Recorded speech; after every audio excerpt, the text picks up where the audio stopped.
What's up, kids? Welcome to Wrestler Geeks. I'm your host, Justin Shaw. And I'm the Fox Warrior himself, Black Fox. Alright, so before we get into the nitty-gritty, real quick, let's just cover one of the matches in SummerSlam's kickoff meeting, which is the Usos versus the New Day for the Tag Champs. SmackDown Tag Team Championships are on the line. And for those that don't know, in our last episode, we talked about how New Day managed to overcome the Usos to become the new SmackDown champions. With Xavier Woods finishing off his crazy elbow drop on one of the Usos and counting 1, 2, 3. Indeed. And in this round, well, it was a surprise. I wasn't expecting the ending that we got for this one. Me neither. And for those that don't know, the Usos actually managed to beat the New Day in this time. Unfortunately. Commentary, my good friend. Since you're all about Xavier Woods and his elbow drop. Thank you, my good friend. It was a good match. Don't you agree it was a good match? I agree. I mean, it was a good match. It was one heck of a brawl, but it seemed like the Usos came up with A strategy. Yeah. A good strategy. Yeah. Even though they're heels. That's kind of the point. That's kind of why people like heels, because they're devious in that way, how they way to win. Right. But based on their loss from fighting the New Day in the last pay-per-view in Battleground, as we mentioned in the last show, it seemed like they put in a lot of time and studied all three members of the New Day. It seems as though they had to take out each and every single member of the New Day in order to become victorious for the belts again. Yeah, that's what you gotta do. You gotta basically take out everybody one by one till you get to the last member. But you know what bothers me? Like, it was a good match. It was a good brawl, not as good as the one when they fought in Battleground. And I'm not just saying this because of the fact that the New Day lost. Because in Battleground, when they fought, it was a brawl. It was like a crazy Ringling Brothers brawl, let's just say. Especially with Xavier Woods. I was expecting Rikishi to show up and help out. And during the SmackDown, during the SummerSlam kickoff, okay, it was pretty much similar, but it was interesting how the Usos were being, how should I say, tacticians and taking out each of the members. Well, yeah, that's how you gotta do it. They realized that, third man can change anything. I kind of felt bad for Kofi Kingston because Kofi Kingston, I would like to see Kofi Kingston wrestle more. Because every time when I see the New Day wrestle, I like the New Day even though they kind of annoy me to some extent with Xavier Woods playing the trumpet. But I would like to see Xavier Woods wrestle more. But it's just every time when he wrestles. I think you said Kofi. Kofi Kingston, I'm sorry. Kofi Kingston. Kofi Kingston. We're going to leave that alone. We're going to have a conversation about that later. But What for now, right now the tag team championships are back with the Usos in the Uso Penitentiary. So we got to wait more to find out what's going to happen next. Now for our next match, Naomi and Natalya. Now this one was a match, I wasn't expecting. I thought for sure it was going to end up being like maybe even Carmella getting involved somehow one way or another. But Or Lana. But it came Naomi versus Natalya. And for them, this whole thing came about because Natalya was criticizing Naomi's, if you will, glowing championship. And, Naomi earned the right to actually do what she wants as a champion. Heck, we all heard complaints about the spinner, but we all got it. We all bought one. I never brought one.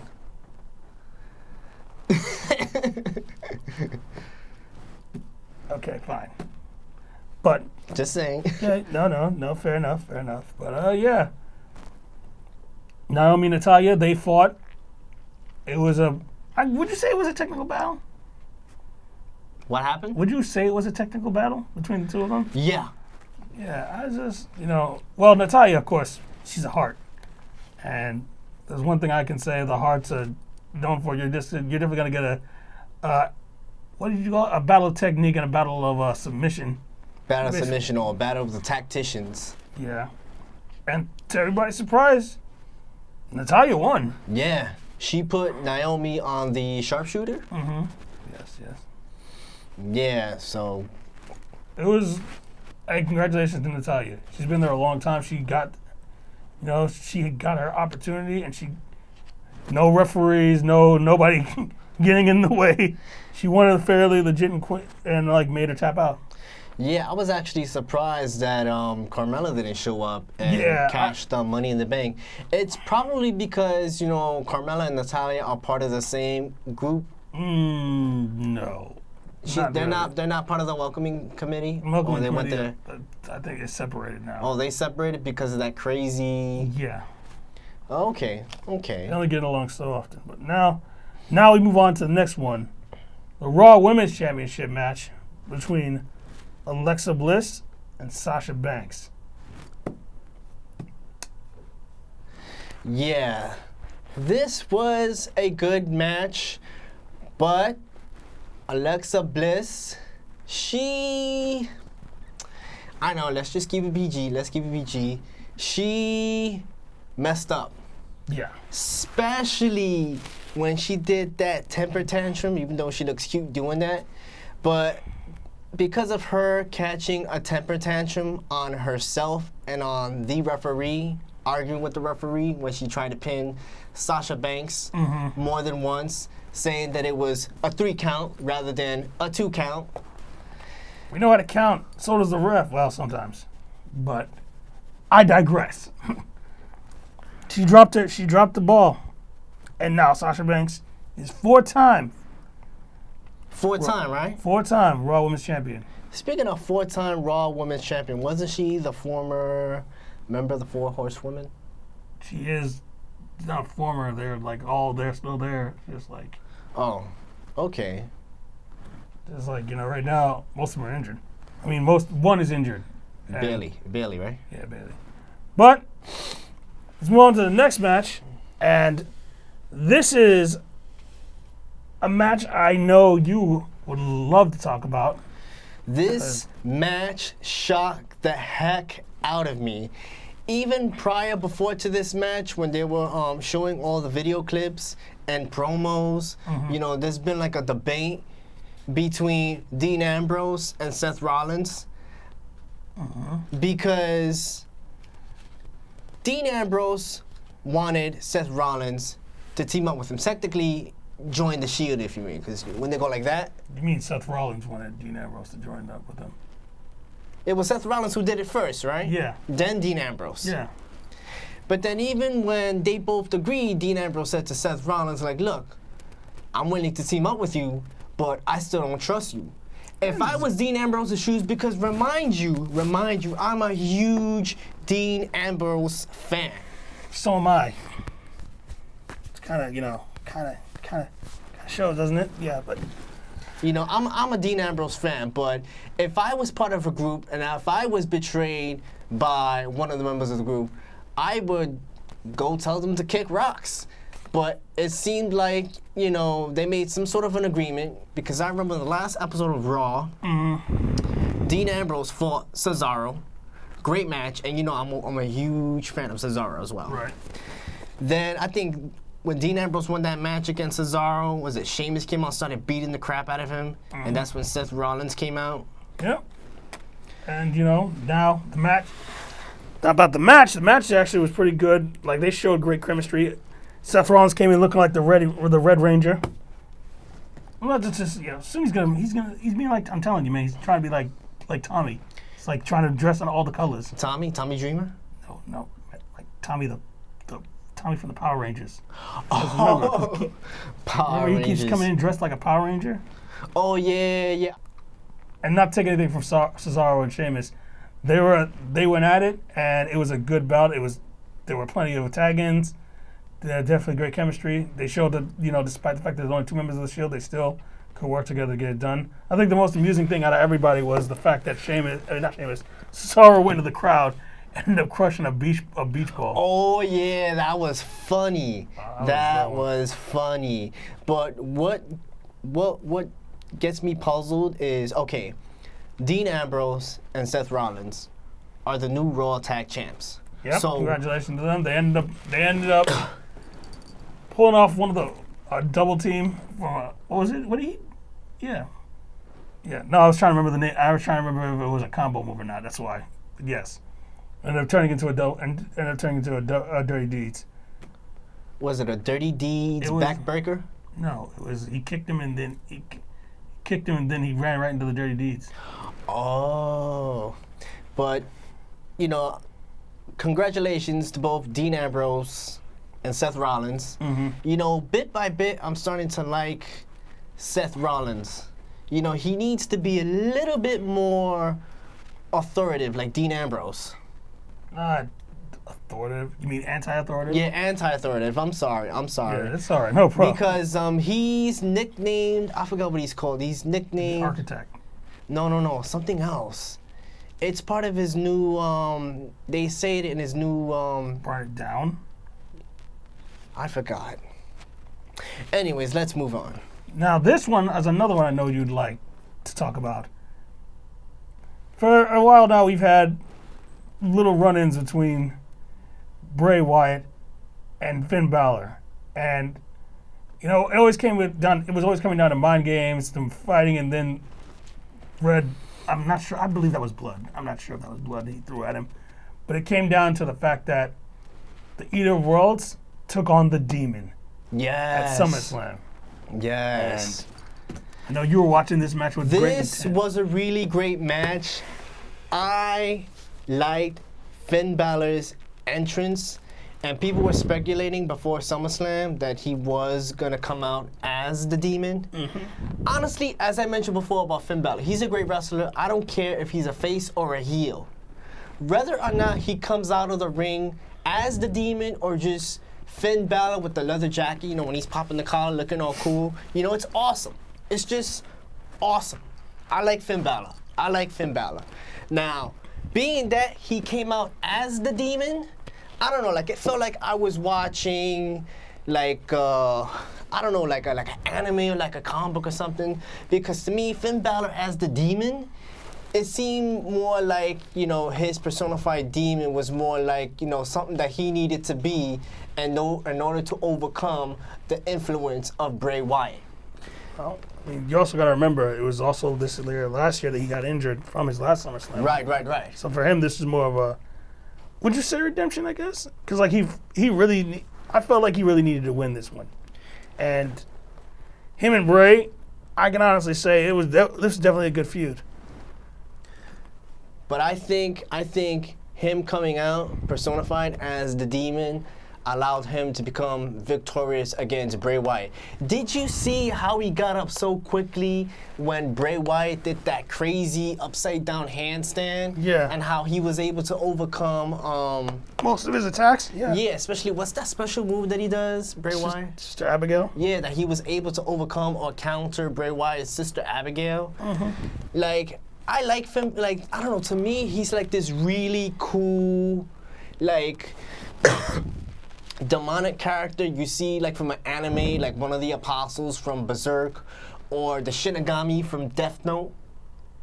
I was gonna go more for the Ghost Rider, but okay. Not necessarily Ghost Rider, because it doesn't Spawn, look- I'm sorry, Spawn. Spawn, right? Oh, Spawn. Venom. No. I mean, yeah, Venom's pretty No, because you notice in the paint, part of his, I know. it had the tongue of Venom, which I Yeah. thought was cool. But That's more of an Irish folklore thing, but before we move on, I just want to say this: Finn Balor needs to appear in the Ring of Raw with a mic and make a promo stating that he should go for the Universal title. I think it's got to be time for him sooner or later to go for the Universal title. Prior to the fact that he had to relinquish the title because of his injury, he needs to get that title back. I don't care if Brock Lesnar has it or anybody else, but he needs to win that title. I think he deserves that title. But that being said, since we have not that much time left, let's move on to the other matches. AJ Styles versus Kevin Owens. When made, we've seen this so many times. The two have been basically going back and forth for the U.S. title, and AJ recently won it 2 weeks ago. It's on a SmackDown event, and Kevin Owens got his rematch. Unfortunately, it didn't end that way. So in order to make sure there were no shenanigans, they had Shane become the special guest referee for this match.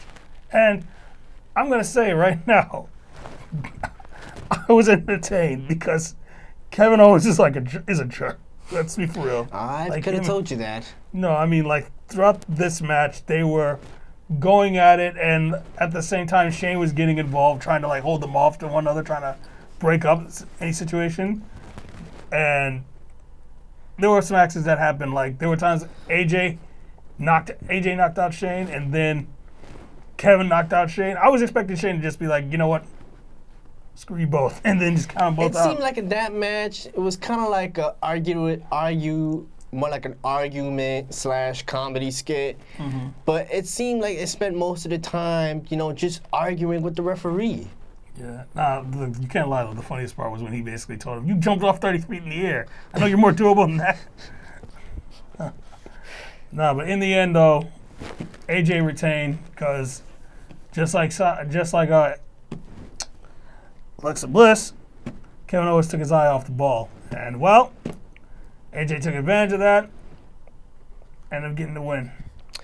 You know what match I would love to see in the future? Because I'm pretty sure after SummerSlam, Kevin Owens is going to be beefing with Shane O'Mac. But I would love to see a match between Shane O'Mac and Kevin Owens. For some weird reason, even growing up as a kid, I always enjoyed seeing wrestling matches with Shane O'Mac and any of the WWE superstars.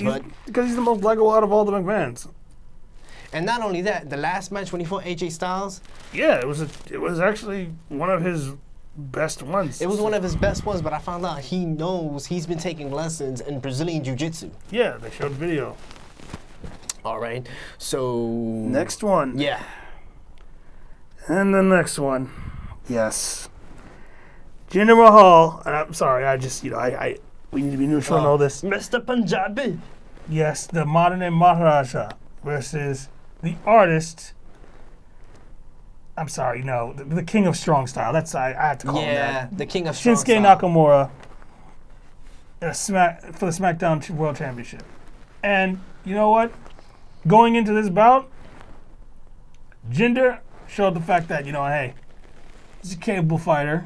He did his thing, and it was a good bout. You saw how Shinsuke put Mr. Punjabi in the arm triangle choke? Yes, I did. And you know what?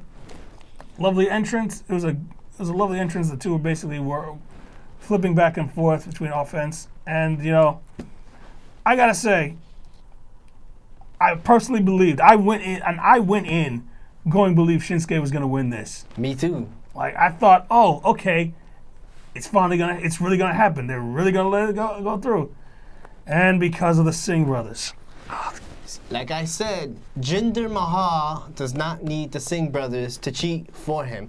I was disappointed about this match because it lasted a measly 20 minutes. To me, it felt that's a good amount of time for a match. Nope, not for Shinsuke Nakamura and Mr. Punjabi himself, Jinder Mahal.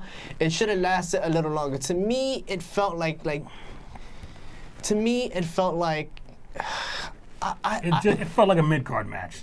I was gonna say jobber match, but you're right. Mid-card. It was a mid-card match, and it wasn't so much a jobber, because a lot of people were surprised at that entire situation.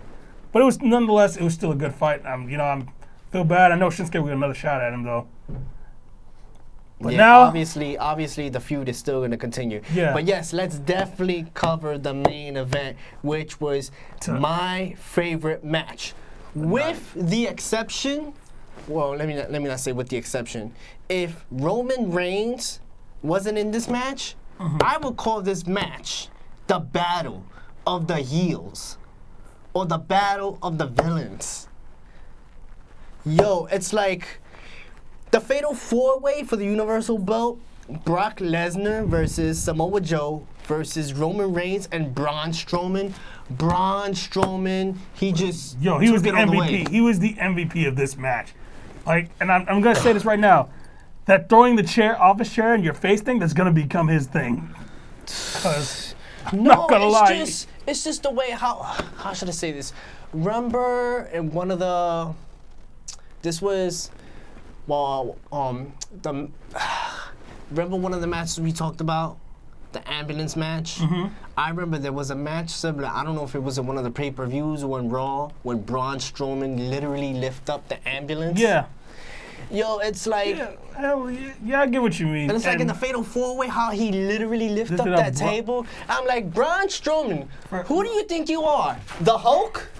Nah, but oh God. I'm sorry, I just had to do that. Okay, fine. But for those who don't know, throughout the beginning of the fight, Braun basically was dominating most of the match. He was showing the fact that he is a monster among men. Yes. Like, this man literally picked up Brock Lesnar and put him through a table, Yes. the announcer table. Not one announcer table, two announcer tables. And then for the third one, we're all, and I was listening to the crowd, everybody's saying one more. We all thought he was going to go for a third time. He lifted up the announcer's table and tossed it over Brock Lesnar. Honestly, This is Brock Lesnar. I mean, don't get me wrong. I've seen people, showcase that they can fight toe-to-toe with Brock Lesnar.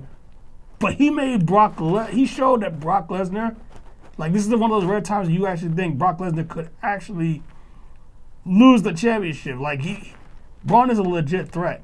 We all thought, Joe showed the fact that Lesnar could be beaten. Braun showed that Lesnar could be dominated.